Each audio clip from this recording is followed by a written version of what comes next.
Ladies and gentlemen, good morning. I hope you had a good long sleep and you are ready for the second day of the World Forum on Music. Unfortunately, there will be a little change in the program. Unfortunately, Mr. Luvisi Mbuyamba was not able to make his way up here in Tallinn, and so I will take his position as a moderator of this session. Development policies have been kind of a hot topic in the recent years. When we look all the policy papers, international policy papers, and Millennium Development Goals, and EU policy papers, it seems obvious that the meaning and the role of the cultural development has been increasing. On the other hand, if we look just the facts and figures and look the amount of money and investments for the development, the reality starts to look quite different. Also, the world economical situation at the moment is extremely challenging. There are fewer and fewer donors who are willing to support for the development in the field of culture. When you look at this development and culture from the point of view in the National Music Council, it's very easy to realize that this session actually is one of the key sessions of the whole forum. When you think about the 5 musical rights, IMC musical rights, development is probably the best tool to implement and achieve these rights. We have here today 2 speakers. One speaker comes from the field of governmental field and the other speaker from the field of non-governmental organizations. These both areas are extremely important when we are talking about development. And I would even add that when we talk about governmental level, there's some very interesting point of views which I'm sure we will discuss during the session. The one of questions is what is the relation between cultural ministeriums or educational ministeriums and foreign ministries. This relation is very interesting. And also the relation between and the role of embassies, and I would even say ambassadors as individual persons who has a very great role when talking about development projects and cooperation. And when we talk about non-governmental organizations like IMC and its members, this is a great forum to have a negotiation. What is the role of IMC and your organizations? But before I will introduce for you the 2 speakers of the panel, we will have an exciting moment. Those of you who were present in the opening session, you saw half of the video greeting from UNESCO made by Assistant Director General for Culture, Mr. Francesco Bandarin. And now I can happily announce that I will release of you this excitement, and now you will see the second part of the video meeting. So, please.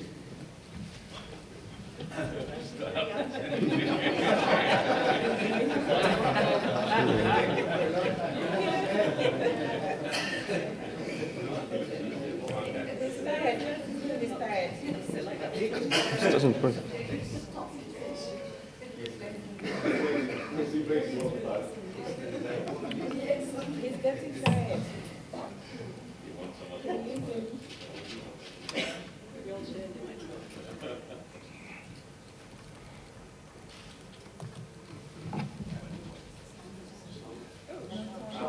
Yes.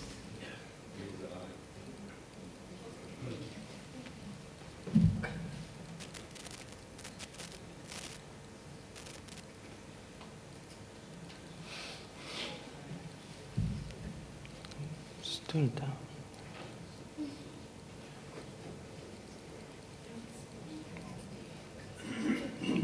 Once again. Yes.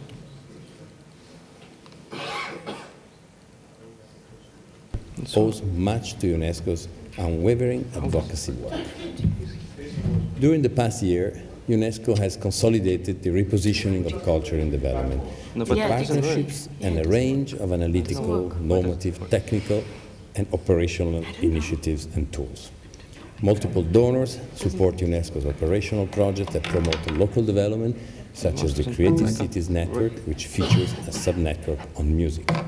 And of course, we are looking forward to the next year's UN Conference on Sustainable Development, the Rio +20 conference in Rio de Janeiro, to demonstrate with hard facts and figures the integration of the cultural dimension in development. We believe that there cannot be success without the involvement of local communities. Strategies must capitalize on cultural values and local traditions to mobilize community participation in all initiatives. Besides empowering local communities, cultural industries encourage innovation, support skill development, and generate entrepreneurial capital at the grassroots level. Moreover, economic empowerment of women frequently results in a multiplier effect, with community gains and economic growth. Yeah, but I will It is also essential to build partnerships between the public sector, the private sector, and civil society. And also it is crucial the role of professionals as key actors of the civil society.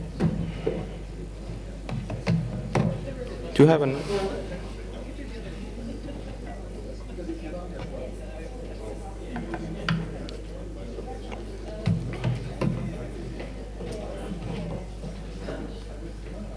The computer is crashed. I can bring maybe another mouse, but...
Hello everyone.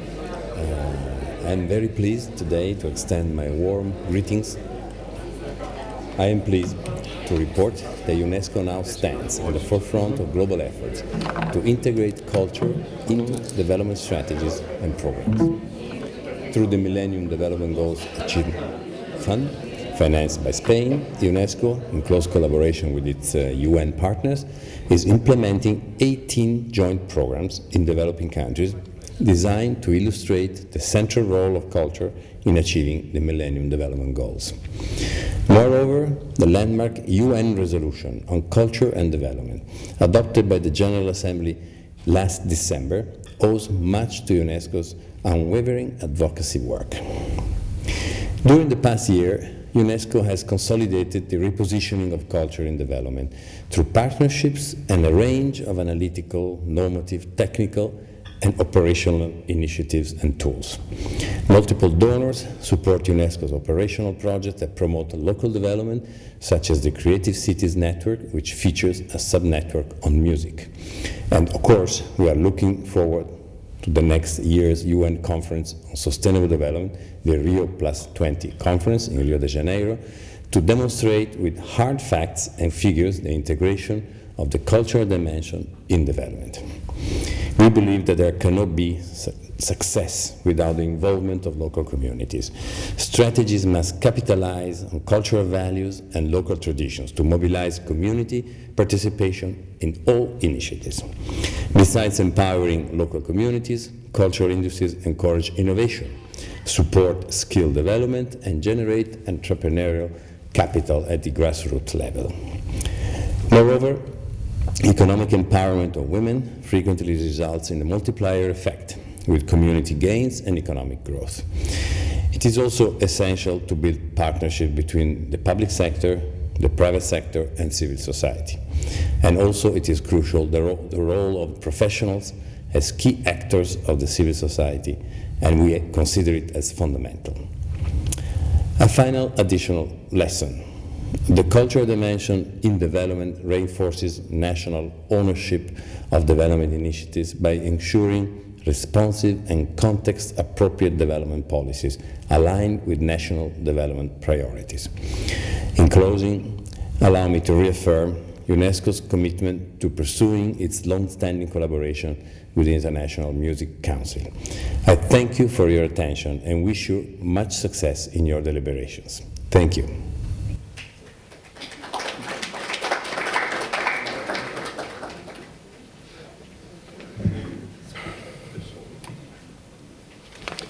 So, dear colleagues and friends, now it's time. It's about the time to ask first speaker. José Luis Castiñeira de Dios is a composer, orchestra conductor, university professor, researcher, art critic, and recently film director. Born in Buenos Aires, he was forced to leave the country for political reasons in 1977 and came back in 1989. In 1999, he was elected as the first president of the Ibero-American Music Council, and since 2008, he has served as a nation director of fine arts at the Secretary of Culture of Argentina. The floor is yours, please.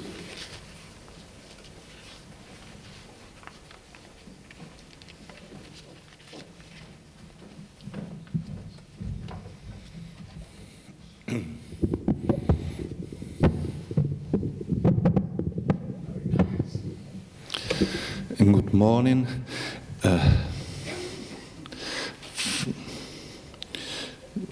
To begin with my speech, bad news. I'm gonna speak in French, so take your time.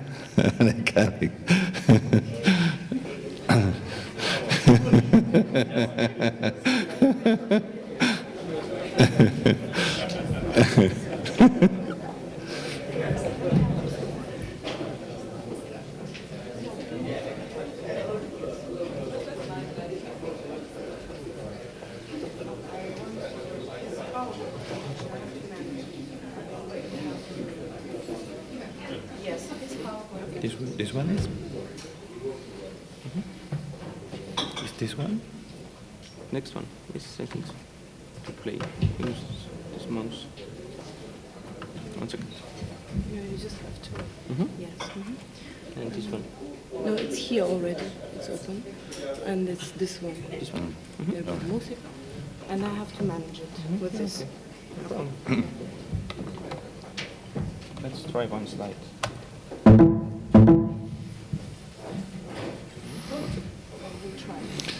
Bon, mesdames, messieurs, bonjour. D'abord, je voudrais profiter de l'occasion pour remercier les autorités de l'International Music Council, Mr. Franz de Ruyter, Mr. Timo Klemettinen, and spécialement pour Sylvia Fischer, qui a été la responsable de ma présence ici, à cette belle ville de Tallinn.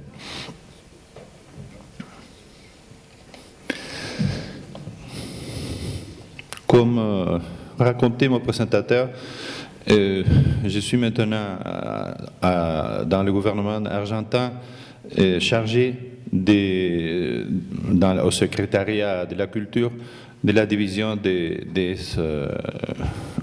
arts, disons d'une façon plus vaste, des arts du spectacle, des arts de la scène, mais surtout de la musique et de la danse.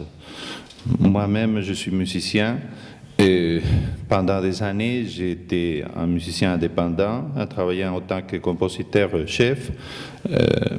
Et dans les derniers 15 ou 20 années, à mon retour à l'Argentine, j'ai pris des responsabilités dans la politique culturelle de mon pays. dans des différents gouvernements, mais toujours attaché à la partie culturelle. C'est pour ça que, d'une façon ou d'une autre, j'ai le regard des deux côtés. J'ai l'expérience d'avoir vécu comme musicien indépendant, et maintenant je vois du côté des gouvernements et des politiques publiques ce qu'il faut faire pour essayer de donner plus de possibilités, pas seulement aux musiciens, aux créateurs, aux interprètes, mais surtout à la survivance des musiques dans le monde, après avoir eu le premier choc de la globalisation, mondialisation, et surtout dans un monde où les moyens de communication travaillent tous les jours pour placer certaines valeurs uniques qui prennent la place des autres valeurs traditionnelles ou de la création des peuples, qui doivent être soutenus pas seulement pour le travail des créateurs et des artistes, mais aussi pour les politiques actives publiques. C'est pour cette raison que dans les années 90, j'ai fait un petit peu d'histoire, et dans le cadre de la commémoration du 5e centenaire de l'arrivée des Espagnols en Amérique, qu'il y a eu une grande quantité de rassemblements autour de la culture, surtout sur la possibilité de créer des programmes de coopération internationale dans la région. C'est dans les années 90, on a vu l'apparition des programmes comme Ibermedia, que c'est un programme pour l'audiovisuel et qui a eu de très très bons résultats partout dans les Amériques, qui a contribué beaucoup à la création, à la distribution des films de la région. Ou Iberesen, qui a été attaché à l'activité théâtrale. Et en 1994, on a créé les CIMUS, que c'était le Conseil ibero-américain de la musique, qui a eu une courte existence parce que finalement, quand le changement de gouvernement est devenu à la fin du gouvernement socialiste, le programme a tombé surtout de la part de l'appui d'Espagne, et on a découvert justement la faiblesse de ce programme parce qu'il était trop lié à la responsabilité du gouvernement espagnol. Il faut dire aussi, pour dire l'ensemble de la vérité, que tout ça a été accompagné pour un développement très très grand, très importante des industries culturelles espagnoles en Amérique. Dans le domaine du livre, dans le domaine de l'audiovisuel, dans le domaine, pas tellement dans le domaine de la musique et du disque, mais si des droits d'auteur, parce que la société SGAE, la société des droits d'auteur espagnols, a débarqué un peu partout, a commencé avec les Cubains qui n'avaient pas une représentation internationale, et il a après, entre ce temps et aujourd'hui, il a fait une récolte des créateurs de toute l'Amérique pour être représenté pour cette société espagnole. Les choses maintenant ont changé, mais c'est vrai que dans cette époque de renaissance pour les Amériques, où il y a une grande force créatrice et une grande force dans le développement des nations indépendantes, et il y a aussi un manque de coopération régionale. Ça veut dire, dans les années précédentes, il y a eu beaucoup de relations entre chaque pays et les différents pays de l'Europe ou les États-Unis. Mais l'expérience de travailler ensemble au niveau régional, c'est assez récente. C'était à partir des accords de Mercosur, qui a été créé dans les années 80, Et après, dans les dernières années, la création de deux unités nouvelles, c'est UNASUR, que c'est pour l'Amérique du Sud, et cet ensemble de politiques qui a continué à partir des années 80 pour la part des Espagnols, que c'est la création de la cumbre, le sommet des présidents et chefs d'État. Comme en l'Amérique latine, il n'y a pas de Maastricht, il n'y a pas un ensemble, un espace pour développer des politiques de coopération. Et le seul espace qui existe pour le moment, c'est cette institution. Cette institution que c'est la cumbre des presidentes y jefes d'État, qui se ressemble une fois par an. Et dans cette réunion, on travaille sur des différents thèmes. Le culturel n'a pas été le thème principal dans les premières années, mais peu à peu commence à avoir un espace. Alors, c'est dans le cadre de cette organisation qui a été créée la OEI. La OEI, c'est l'Organisation des États ibéro-américains. Et nous avons fait alors une série de réunions préparatoires au 3e conférence ibéro-américaine de culture, ça veut dire la conférence des ministres de la culture des Amériques, des pays de l'Amérique latine, et Espagne et Portugal. Et dans l'année 89, nous avons fait 2 réunions surtout attachées à la musique, parce que le pays qui nous recevait, la Colombie, avait beaucoup d'intérêt à parler des politiques, justement, des politiques d'État autour de la musique. Ils savaient développer un programme national pendant quelques années dédié à la musique comme un instrument pour la paix. Le programme s'appelait justement Musique pour la paix et voulait justement trouver dans la musique un lieu de rassemblement pour les Colombiens qui étaient déchirés par des années de guerre et des violences. Ils ont jugé que le résultat était très bon, surtout au niveau de la criminalité dans la ville de Medellín, où ils ont travaillé avec des différents programmes, des programmes de chorales, des orchestres de jeunes, des appuis à la création, et toutes des activités pour rassembler les Colombiens autour de la musique.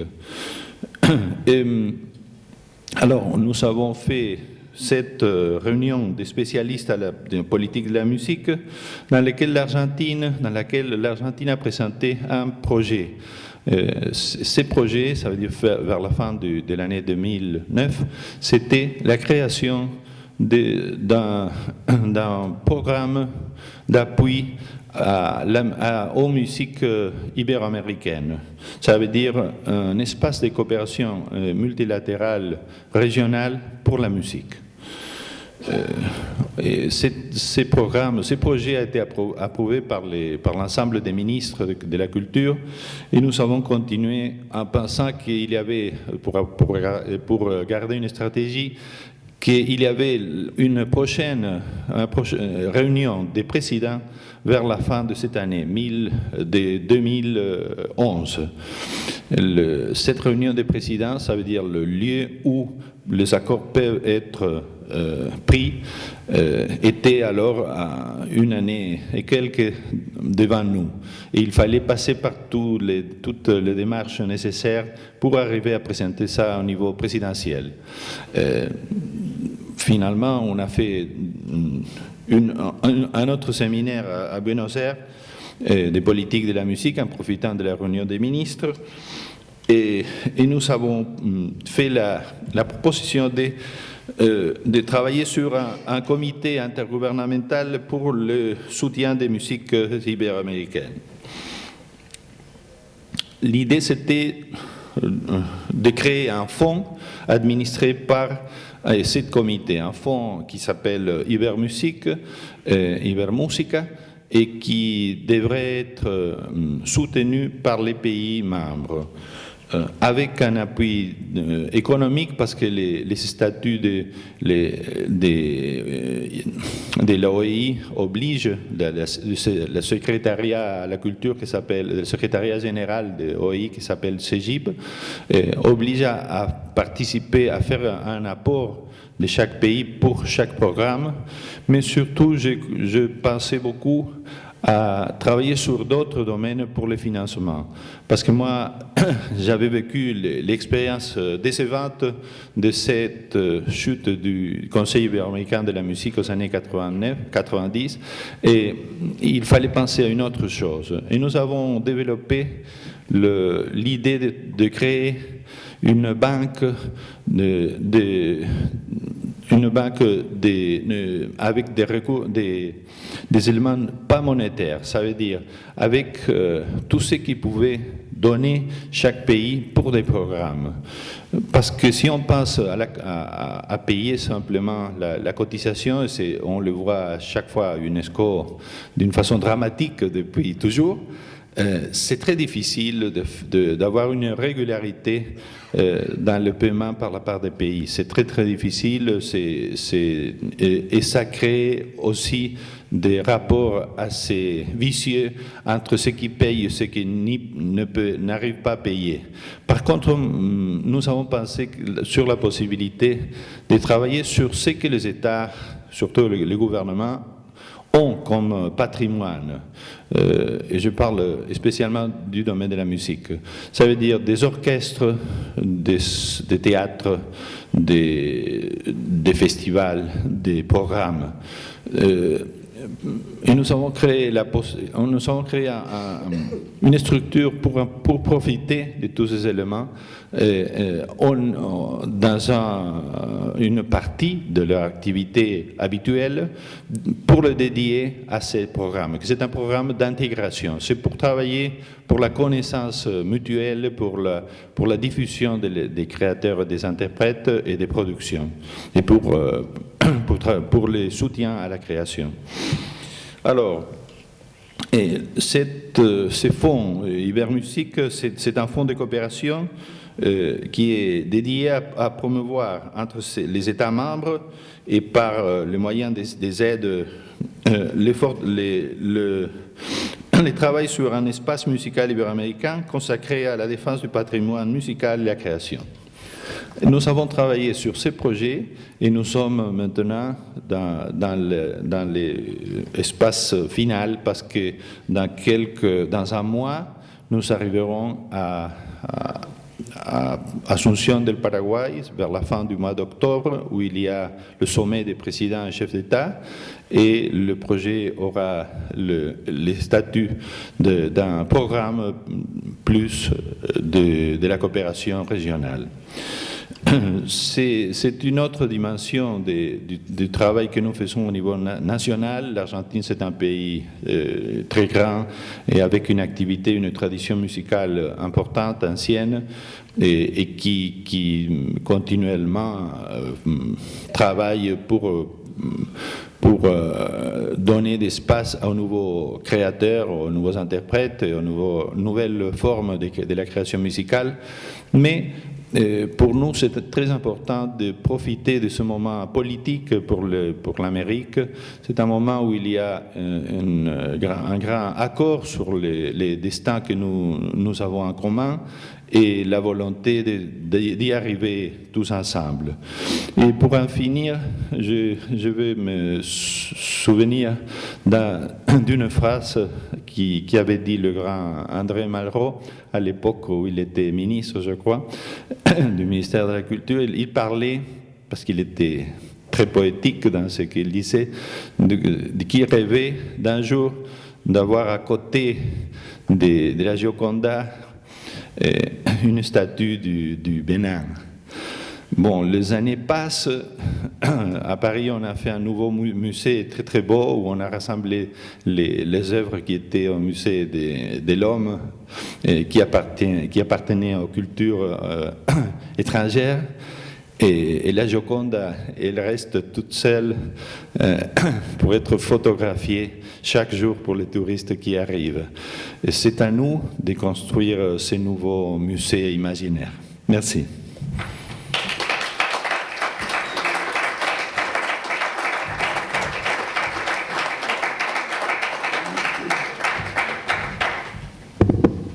Thank you very much for this very interesting presentation, and what I found extremely important and interesting is the fact that the collaboration is so systematic, and the role of the culture inside development has been increasing. Your Ibero-American conferences and Fondo Ibero-Musica, I think, are good examples for the rest of the world. It sounds very, very interesting, and I'm happy that if we have time to hear a bit more about how this, like Fondo Ibero-Musica, works and what it means for the musicians and organizations. But thank you very much for this enlightening speech. So, and just before I ask the next speaker for information, that after Blasco Smilevski's speech, we will have a short time for discussion. So at this point, I'm not asking you to make any questions for the first speaker. So, as said, now I have a great pleasure to ask next speaker, who is also my colleague from the board of the International Music Council. Blasco Smilevski is currently Secretary General Jeunesse Musicale International, member of the board of the International Music Council, and member of the board of Culture Action Europe. He has previously worked as an international officer for Jeunesse Musicale Macedonia, youth policy advisor for the Macedonia government, and consultant on youth policy and development for the World Bank. Please.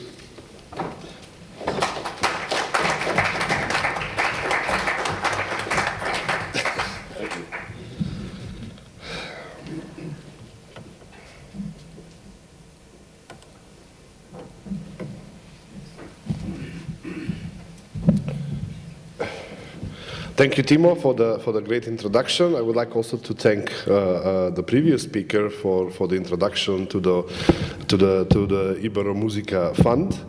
And as Timo already mentioned, there has been a lot of discussion in the past few years about music, culture, and development. There are more and more evidence why this is socially and economically beneficial for a country.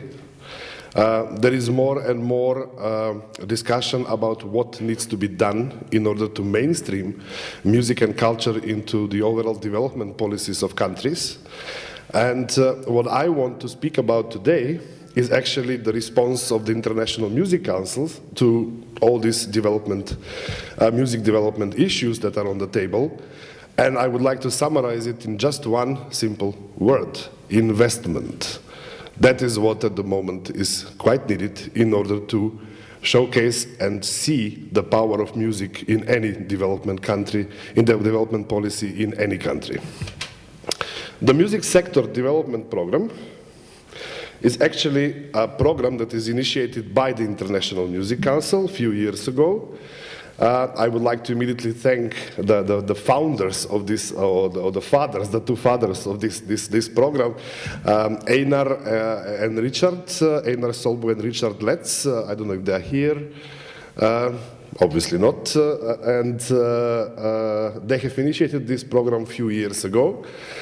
It has taken quite a long time to fine-tune and brush and to discuss this program, to test the waters in a way, and to discuss it not just within the IMC MSDP task force, but also within the IMC board, also with its members. But at the end of the day, there have been few discussions with some big donors out there about the possibility of implementing this program. What is the Music Sector Development Program? Well, its main mission is to assist countries, in particular the developing countries, in their efforts to establish an integrated and sustainable national music sectors that will, in a way, respond to the needs of that particular country.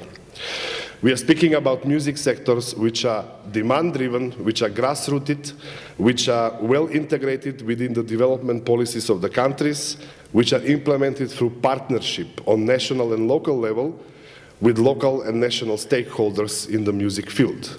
When I say stakeholders, I don't mean just the governments and local governments, but also the NGO sector, also the main stakeholders in the music industry, the for-profits, the musicians, and so on, the professional workers in the music field, and so on and so on. What are the key objectives of the music sector development program? Here you can see some of these key objectives, and they can be summarized in 3 main points. One is personal development, starting from access to music. So just to let you know, the whole program is actually based on the 5 musical rights that the International Music Council is promoting. So one, to summarize, the personal development, access to music, formal, non-formal music education, personal and societal awareness, intercultural learning, citizenship development, social cohesion and inclusion, critical thinking. I will not go into details why music is regarded as a tool for social change, inclusion or cohesion, because that's something that we have been discussing quite a long time, starting from Tunis, also yesterday, so there is a lot of evidence, and I think that we don't need any more convincing in the power of music. It's time to actually see how we can now invest into that power and make it possible. The second, as I mentioned, 3 key objectives. 1, personal development. Number 2, the socio-cultural development in a community or on a country level, including, which is very important, equal opportunities for music genres, creative industry support, of course, promotion of aesthetic values and programs of excellence. But at the same time, we need, as somebody mentioned yesterday from the Music Council of Australia, we need participatory programs and social impact and audience development. The third objective is the economic development, which in a way contributes to the poverty reduction. And there is a particular social and economic return on investment if sufficient funds, human resources, and all kinds of resources are actually invested into the music sector in a country. We are speaking about, I will just give you a few examples. When it comes to social return on investment, we can be speaking about generations of young people or citizens who are empowered, self-esteemed, who express themselves, who become active and productive citizens of a country simply because they have been empowered to do so with the contribution of music education in schools. We have seen the example of Australia last night about the 600,000 young people, school students, who are being empowered through music to take a proactive role in the society. This actually contributes to the building of the human capital of a country, contributes to productive citizenship development. Another example, the World Bank Children and Youth Development Project in Macedonia for 4 years has demonstrated that around 50% of the street children and Roma children were attracted to local youth centers, not through language courses, not through life skills programs, but through music programs. And through music programs, they slowly, gradually started to be reintegrated into the school system, and from there, to run an active and productive life. It has also been demonstrated that 25% of those who finished the programs in the music programs in the youth centers are actually able to find jobs. This actually directly contributes to taking out a portion of the youth and children exposed to poverty and bringing them back into the society. When it comes to the economic return, I have another example. The VIPO assessment or project appraisal document for the music industry in Cuba has demonstrated that if sufficient funds are invested into the development of the music industry in Cuba, the economic return of the music export abroad, of the economic return of the supporting or the so-called manufacturing industries like CD productions and so on, the economic return of the concert performances and the ticket sales and everything will increase 600 times over a period of 10 years and will contribute largely to the overall budget of Cuba. So this is quite an interesting data that, for example, is out there. Another example, the Inter-American Development Bank has approved a loan to the government of Venezuela for the implementation of the El Sistema. We all know who El Sistema project is. And the key argument that was actually deployed to the board of the directors of the Ibero-American Development Bank was exactly this, that there will be a significant social return by taking out children and young people out of the hands of the poverty and bringing them back into the mainstream of the society as active citizens. Number two, that there will be a significant economic investments by sales of instruments, by developing concert productions, and on top of it, export of music abroad. A twofold implementation of the MSDP. There could be an integrated country-level approach. That means that, let's say, to put it very simply, you can go into a country, and if you have sufficient partnership support and sufficient funding support, you can intervene on a level of the whole music sector as such, or you can intervene on a subsectorial approach, or you can have intervention on, let's say, on the level of just the music education, or on the level of concert production, or on the level of skills development, or on the level of promotion of young musicians, and so on and so on. So the opportunities are multiple. So there could be many, many different ways to engage, either on a whole country level or on a subsectorial level. There is an opportunity to create different types of partnership. I will just show you here. This is, let's say, one ideal division of the whole music sector on different sub-levels. It does not necessarily correspond to what you are used to as an organization in your own language, or to the, let's say, the needs of a particular country, but it can show you that when we speak of a country-level intervention and investment into the music sector, we speak about investments into legislation. You need a favorable environment to grow the music sector. We speak about policy developments. We speak about advocacy and awareness work. We speak about institutional development, capacity building and skills development, trainings. We speak about research, investment into musicians and professional music workers, investments into the music industry, music heritage, tourism, music educations, and skills development. So these are more or less the areas in which, okay, this list is not exhaustive, there could be many more, or you can also divide them on a different way according to the country. You can invest in the total, you can invest in one of this area. Of course, there are many countries in development that they cannot afford, for example, to invest into the whole package or to the whole music sector. Priorities will be set. In some countries, maybe the local needs demand that you heavily invest into the music education. Others countries' priorities will demand that you invest into policy and legislation.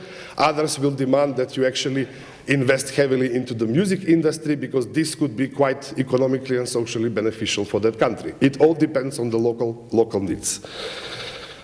I will not go over the key arguments, they are out there, but this is something that we need to take into consideration when going out and talking to donors. There is a lot of evidence at the moment. At the beginning, I thought that there is not much studies done for the impact of music on the social development. But in fact, if you start researching thoroughly, you will find a lot of evidence. It's just a question of compiling this evidence and then presenting it in a meaningful way, in a language that governments and large donors will indeed understand and comprehend, and in a way grasp, because they will start believing in it. How does it function? First of all, just to let you know that from my experience for 10 years in the World Bank, and I know that similar examples have happened also with the music sector development projects maybe 2-3 years ago, is that if you want to approach large donors, like the World Bank, like the Ibero-American Development Bank, like the other donors in the UN system, you don't go there alone. You first need to go to the country, you need to speak to the government, to the Ministry of Culture, Education, Foreign Affairs. You need to sell your product, either the whole music sector development or part of it. It is the governments who are requesting the funds from the big donors. And these can be in different forms. They can have a form of a loan, they can have a form of a credit, they can have a form of a grant. Usually big donors like to combine these instruments, but when I say a loan, many governments are initially scared that this is a loan, we want to invest into the music industry. Well, believe me, there are loans being taken every day in order to invest into other development policies on national level by governments, either in building schools, infrastructure, roads. Even, let's say, lately it's very trendy to take loans from the World Bank about youth development. And I'm talking about IDA loans, or loans which are, let's say, on a grace period of 20-25 years with 0% interest. So it's practically a grant. Big donors like to combine, so they give you partially a loan and then partially a grant. I know that the Venezuela investment by the Ibero-American Development Bank is $160 million for the development of the music sector in this country. So we are talking about quite large examples of investment programs. Why the International Music Council? We have a worldwide membership, so we are a large network. We have a big pool of know-how of how the music sector functions. We have a good, if not, let's say, best practices in the field, from many projects being implemented by many member organizations of the IMC. We have a pool of experts in different fields of the music sector that can contribute a lot in transferring this know-how and expertise. We have country and community levels expertise and knowledge in each of our organizations. We have a big management capacity, well, starting from the office and then the board, the MSD task force, and also the member organizations. What we need, and we don't have in the red, I hope it's red, is a robust monitoring and evaluation system in order to follow up the results and the outcomes of all the activities which are being undertaken. Key principles. There must be a local ownership of all the interventions undertaken, either on a music sector level or a single activity, a training.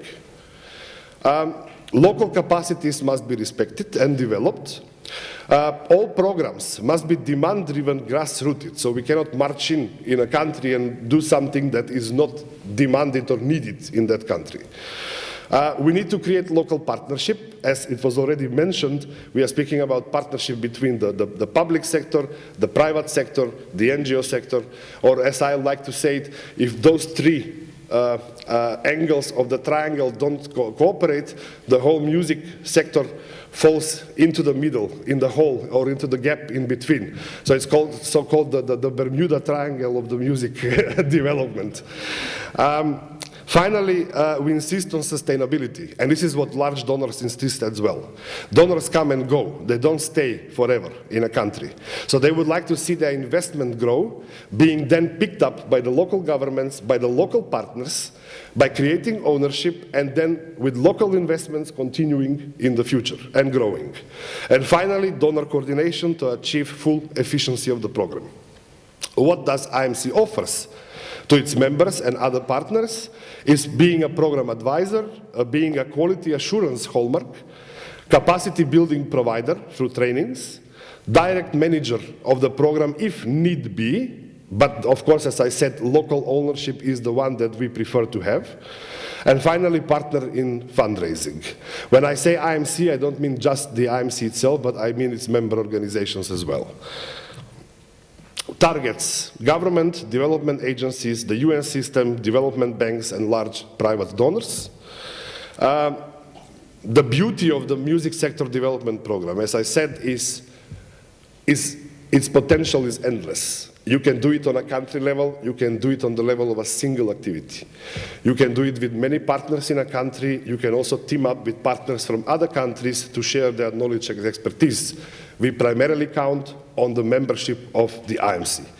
And for that purpose, I want to share with you the first project of the MSDP, which is actually done in partnership between the IMC and the Finnish Music Council.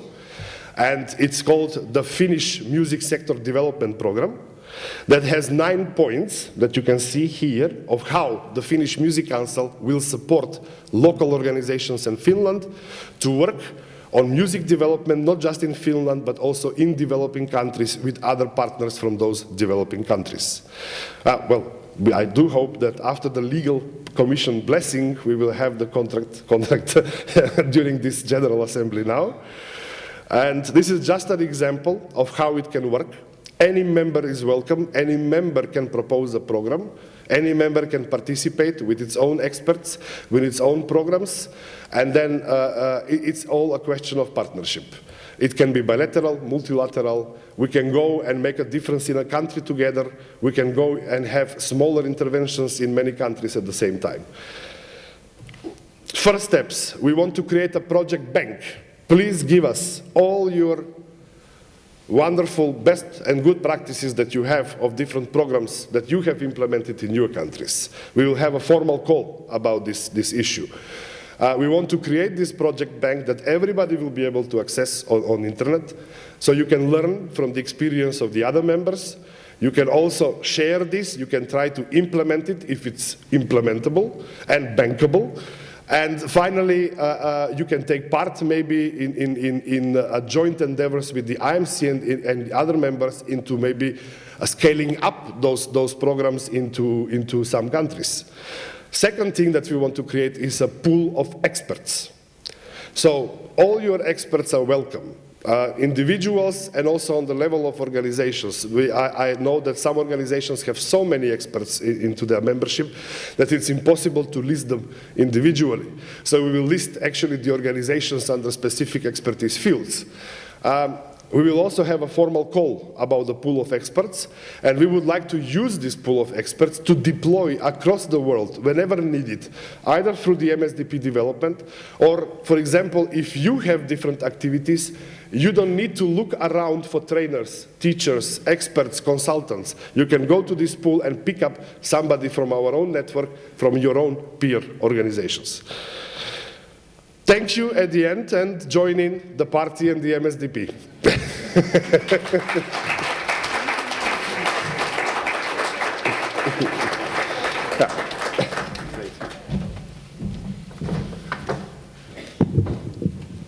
Thank you, Blasco, very much for the clear, well-structured and informative presentation.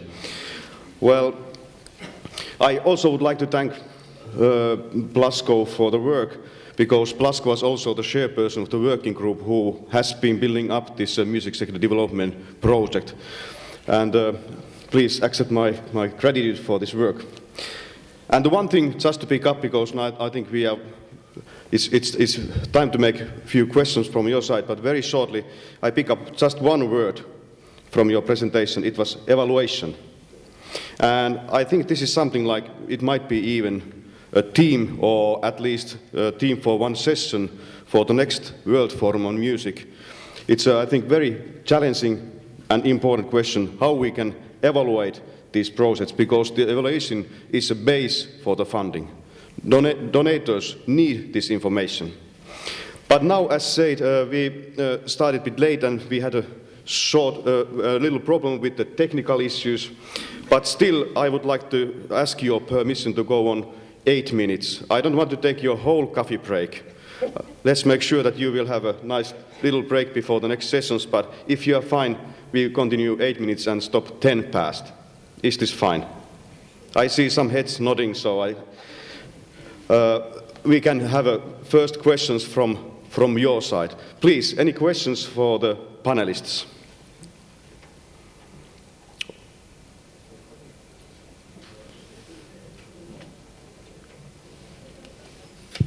If there's no questions, maybe I can start by asking myself one question. So how do you see, when we have now the Millennium Development Goals and cooperation between UNESCO and EU and all these international policy papers. What do you see? What has been the impact, and is there something how we as NGOs should use these documents?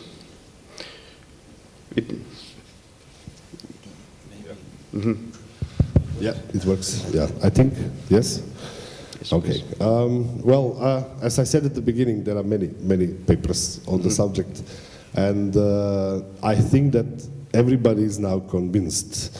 And what we need now is the investment. And for me, yes, we are convinced that culture and music are important for the development. That's number one. Number two is, okay, if they are important, now the key question is how are they important and how can we actually contribute through music into the overall development.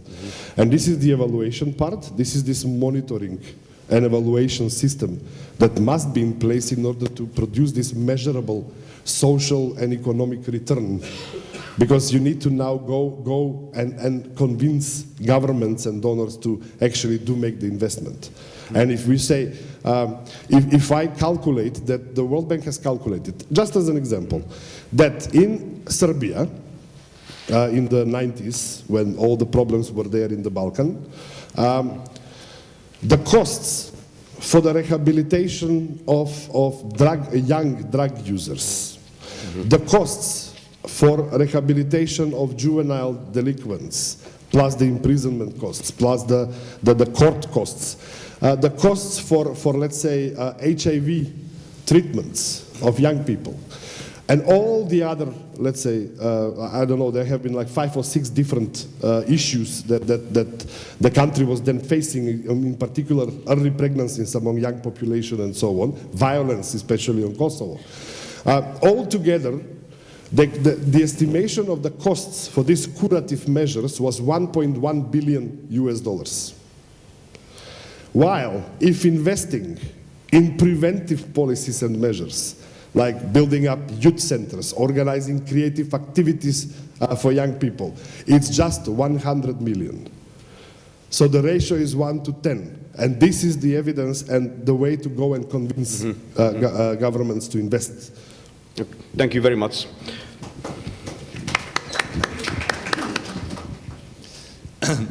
I think that we have an important challenge nowadays, and it's about the legal protection system that is changing.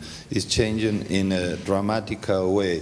So we are now assisting in Spain with a struggle between government and internet users who want to eliminate the traditional European laws about protection of rights. We have the same problem with digital TV and records. So I think that legal aspects of cultural politics will be very important in next years. Thank you.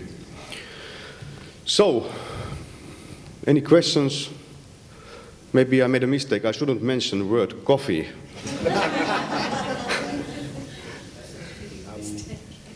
So, but please, we have still time for 1 or 2 questions. Feel free. And actually, what I would love to... Yes, please.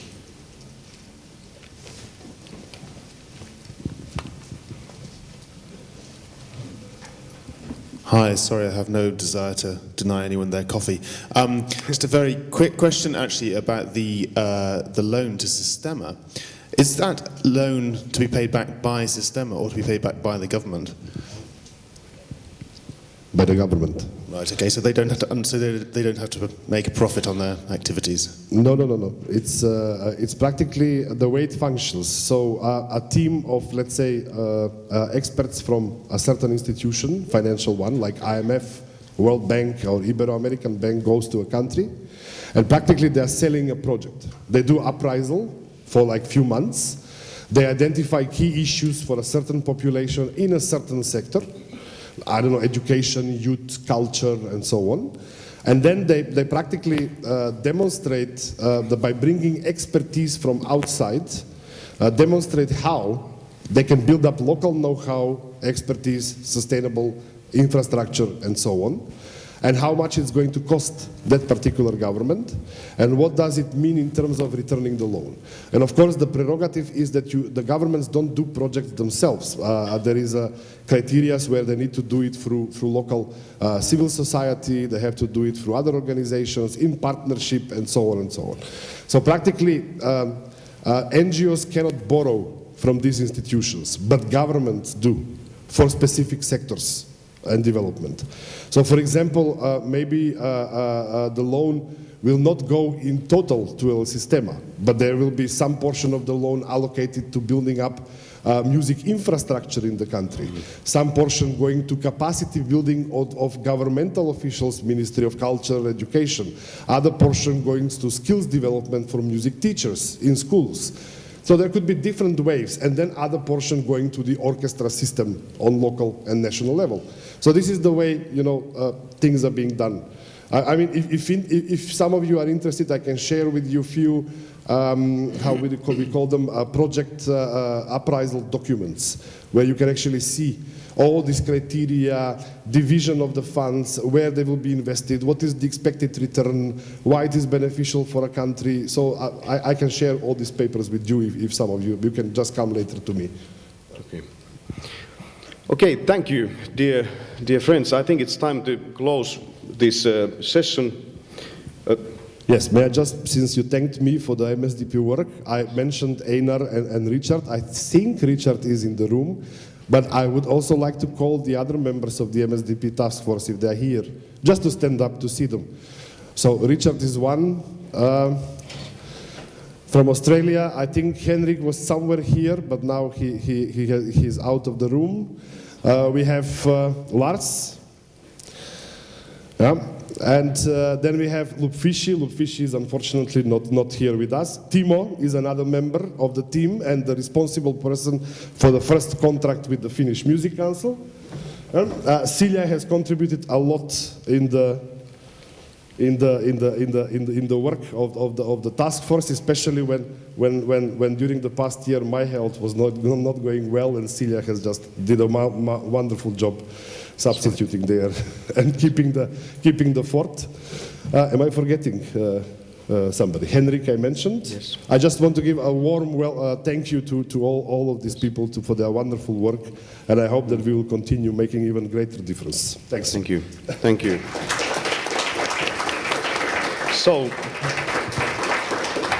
So thank you very much for the speakers. Thank you, and I would like to ask you to think about this music sector development program, and is there something for you? If you get interested, I would like to ask you to keep Blasco busy of the last days of the seminar days, and please contact Blasco and ask more information or any of the task force task group.